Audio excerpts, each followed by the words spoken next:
Let's go and do. Yeah, you go do your thing, sir. I'll see you soon. Nice to meet you. Can you take some photos and videos? Absolutely, you got it.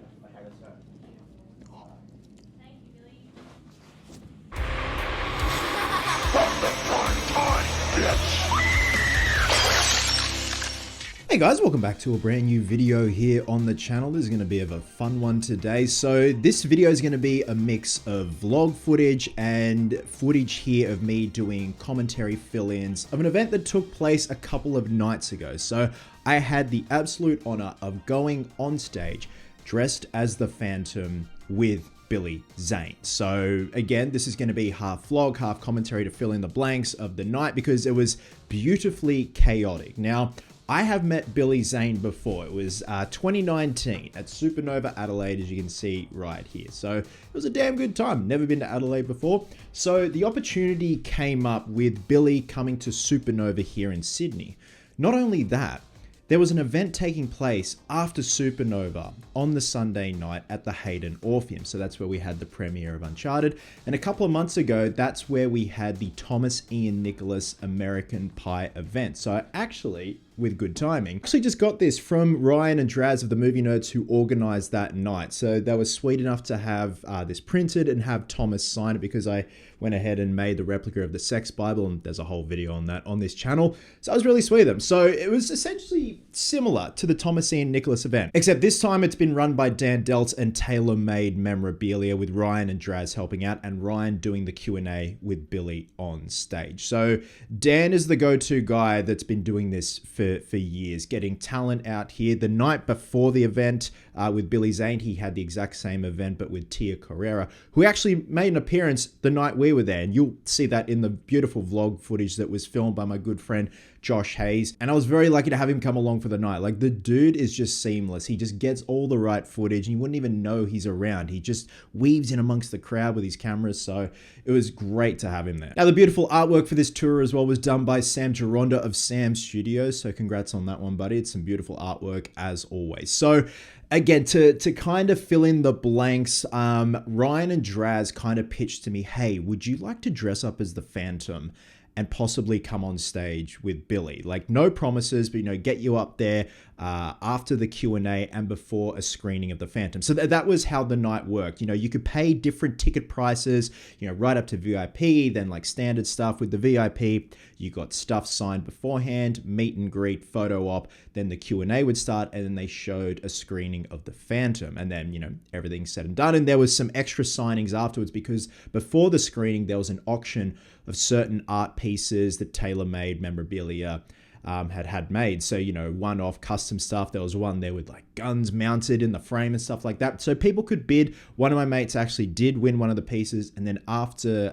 the Q&A, you could go backstage with Billy and have stuff signed. So I actually brought some stuff to have signed. I had my original early draft Jeffrey Boehm script that was found in an estate sale years ago that I wanted signed, and one of my other mates, Luke, had a mini Phantom poster that he had printed that he wanted signed. And I've got them here, and I will show you guys when we get to that part. So Josh and I get to the Orpheum, and we're waiting in the foyer where the Thomas Ian Nicholas event happened all those months ago, and then the amazing crew at the Orpheum, like they're just so onto it. They're all over it. Absolutely love them. Just a delight to work with. Came and got us and took us to the green room. So at this point, my Phantom costume was still in the car, but I figured may as well put the panda eyes on. So Joshy and I went into the men's room, nothing dodgy at all, to put on the good old-fashioned panda eyes. So this isn't the mask I'm wearing. This is my stencil mask. So it's rigid urethane, rigid resin. So I pop it on and then I can stencil exactly where to go around with the eye makeup, just so I'm not kind of wasting eye makeup, but also I get an idea of where I need to lap over, because sometimes if you don't, you get a bit of skin showing through. And also for all those Batman cosplays and whatnot, I use Revlon Color Stay Bold. That shit right there, yeah. That's the good shit. So you see a bit of it bleeding through. What we do is get a makeup wipe, and so everything's a bit fast paced tonight in terms of schedule. So you kind of just got to roll with it. But yeah, if I do get on stage with Billy, that's amazing. That's a childhood dream right there. I remember when Dad took me to see The Phantom in '96, scared the absolute shit out of me. And it was that one scene where, Josh, I don't know if you remember the microscope with the blades in it. Ooh. Oh yeah. Yeah.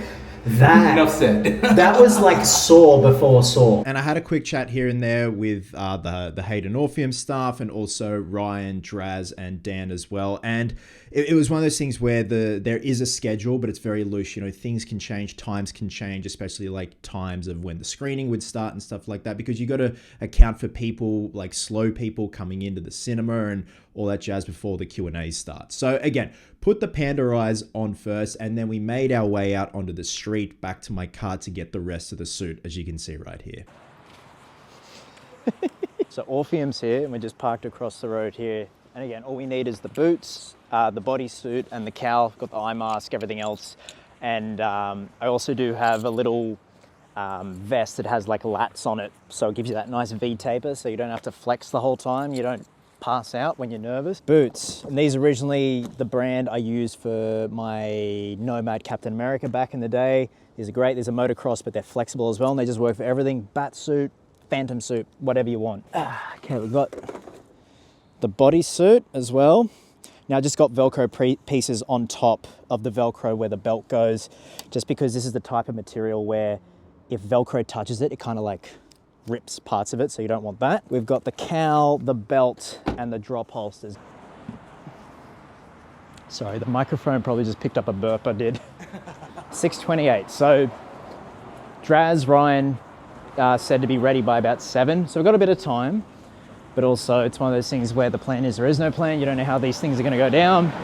And all of a sudden they could just be like, are you ready? You're like, no. They're like, well, you need to be ready. So anyway, after getting the suit, we got back inside to the green room, and Dan Deltz and a few of the Hayden staff are there, and they're like all huddled in the green room, and I've got the cowl and suit, and I'm like, what's going on? They're like, oh, Billy's in the bathroom. Can you go in and make sure that he's in there and he's all good? I'm like, me? Why? Dan's like, oh, I'll go in and get him. And with that, Josh also had to go to the loo. He's like, I'll be back, man. I'm just going to go into the men's room. I'm like, okay, cool. You're going in the men's room with Billy Zane. That's awesome. So I'm out there chatting with Dan, and all of a sudden out comes Billy Zane. I'm like, oh, hello. So shook his hand, having a little chat, and Josh runs out and starts recording. So he's like, oh shit, missing this opportunity. So he starts recording. So having a quick chat with Billy, and Dan's explaining, oh, Chris is going to be dressing up as the Phantom. And when he first told him that, and this is my Billy Zane impression, I'll try my best. Dan goes, he's going to be dressing up as the Phantom and roaming. And with that, Billy goes, looks at the suit and looks at me. Fantastic. Just in that charming Billy Zane-ness that he has. I had a quick chat about Brando, mentioned the fact that, I was friends with Chris Nelson, who did his Brando makeup as Don Vito. And then at the end, this happened. Let's go and do. Yeah, you go do your thing, sir. I'll see you soon. Nice to meet you. Can you take some photos and videos? Absolutely. You got it. So after I pick myself up off the floor, Josh goes to me, that was such a weird thing. Like, that was such a weird interaction just then. I go, what happened? And here, look at this footage. That was that was a moment. We shared a moment. Again, dude. We shared a moment of relatable indigestion. Ales. We've all had it. We've all Relatable had it. ales That's it. with the fucking ghost who walks. Yeah, travel and indigestion and how it's just, oof, you can't escape it. Even the Phantom himself. The ghost who aches. It's so weird that Josh and I have known each other since 1997 when we were in grade 3, and cut to now when he's talking about indigestion in the men's room with Billy Zane. So that all happened. Billy had gone off to do the initial signings and photo ops and meet and greet with the VIP people. I think they had like 20 slots available for the VIP stuff, and then the Q&A would start. So I figured it may as well was time to suit up, so I start putting the lat muscle suit on, the bodysuit, and Josh is helping me, zip up and belt up and all that jazz, and then put the cowl on. And then Ryan came backstage, which was great to see him, and he brought a fan as well to get a photo. And Ryan was saying, hey, do you want to come out into the foyer and kind of mingle with people while people are congregating out there? And I thought, absolutely. So it was a bit quiet at that time, so Ryan was just like, hang 10. Then he finally came and got me. And we went out through the cinema, saw some people, saw a dude dressed as the Phantom as well, gave him a fist bump. And then we went out into the foyer, saw some familiar faces there. My dear friend Kurosh Karamian was there, cosplay Jay. Tia Carrera was there. She was there the night before for her event, but she came to support Billy, which was really cool. And she was there with her friends and got some photos with some people, which was really cool. And just hanging about and checking out the memorabilia while I was in costume. And then it was time to go into the cinema for the Q&A. So the Q&A went for quite a while. So Joshy managed to get some pretty good footage. Like, not the whole thing. Like, it would just go for way too long.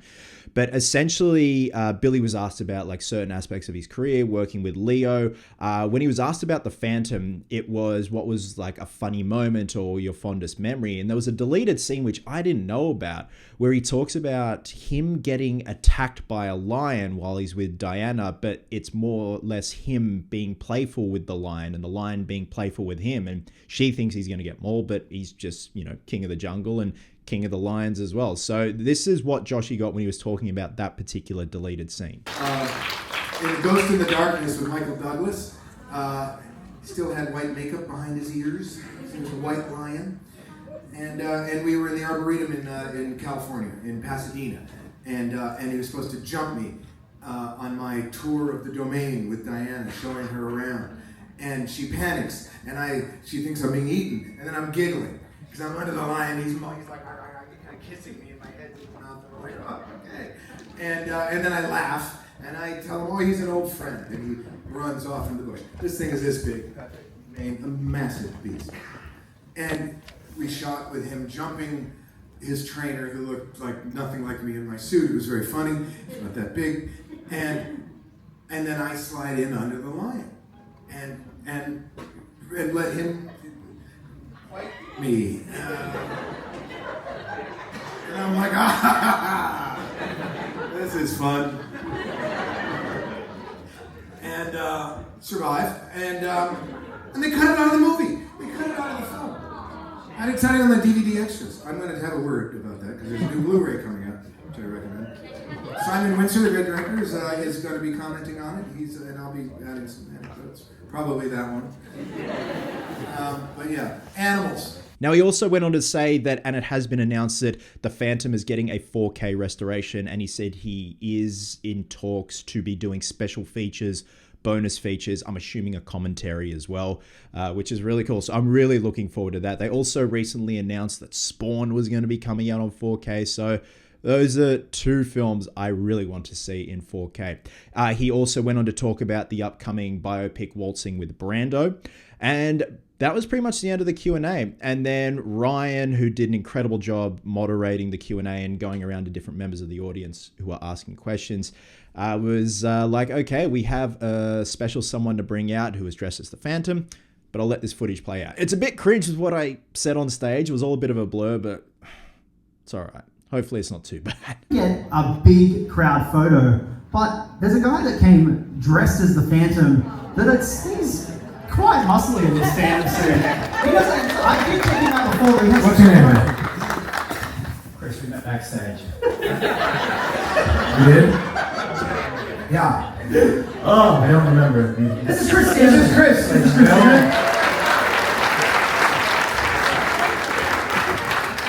Look, great. Thank you. So tell us, what is it about the Phantom? How long have you been a Phantom fan? So my dad introduced me to it when I was 4 years old, and then when the movie was ramping up, Dad's like, we've got to go see this, let's do it. So it was a bit of a bonding experience for my father and I, when I was younger, and the fact that, you look so good in that beautiful Jim Henson Creature Shop suit. The fact that you have the option to wear a muscle suit, and you're like, no, none of that. This dude got absolutely stacked for the role, filled out that beautiful suit. It's all Zane, baby. But the fact that the film is a perfect representation of the adventure serials of the Phantom. You're a brilliant Phantom, and I think it definitely stands the test of time. To have you here is such a beautiful thing with all these people. So thank you.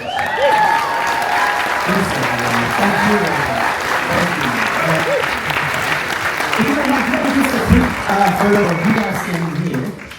But do back to the audience, get all the audience standing up. So, come this way. And yeah, it was an absolute adrenaline rush, but check out the last bit of this footage here.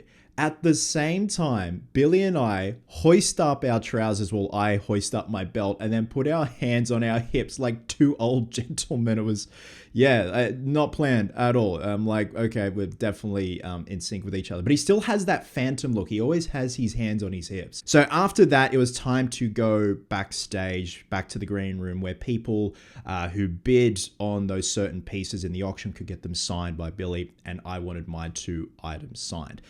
So we went back there, took the cowl off. It was very sweaty. Like, it's winter at the moment, and I was still cooking in that suit and that cowl. So here is Luke's poster that he had printed at Kmart, signed. It unfortunately got a little bit smudged because I was in a hurry because I didn't want to take up any more of Billy's time because there was a line of people that had stuff that wanted to get signed.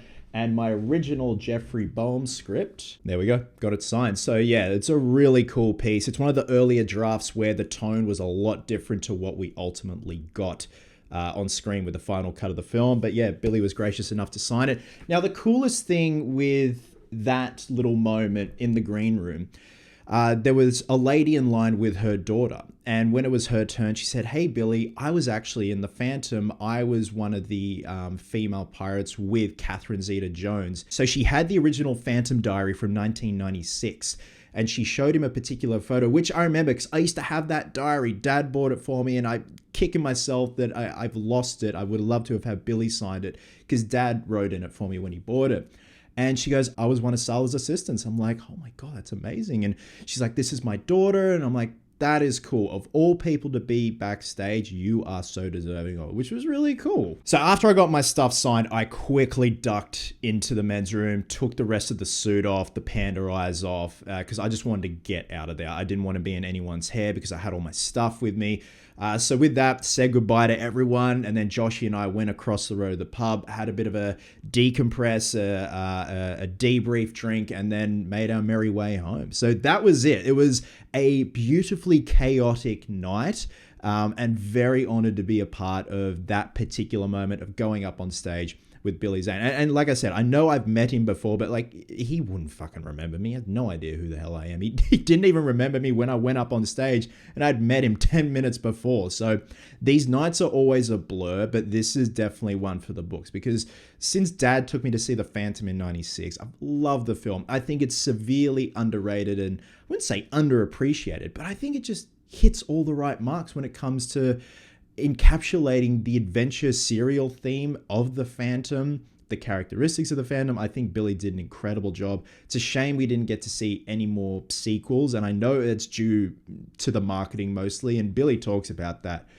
publicly, that the marketing wasn't exactly what was promised. So I think that definitely hurt its box office numbers and ultimately any further sequels. And there you go, guys. A massive thank you to Dan Dell's Tailor-Made Memorabilia, Ryan Draz of the Movie Nerds, of course, my dear friend Joshy, and everyone that came out for the night. And it was just incredible. So hope you dug this little vlog / commentary video. Love you guts, and I'll catch you in the next one.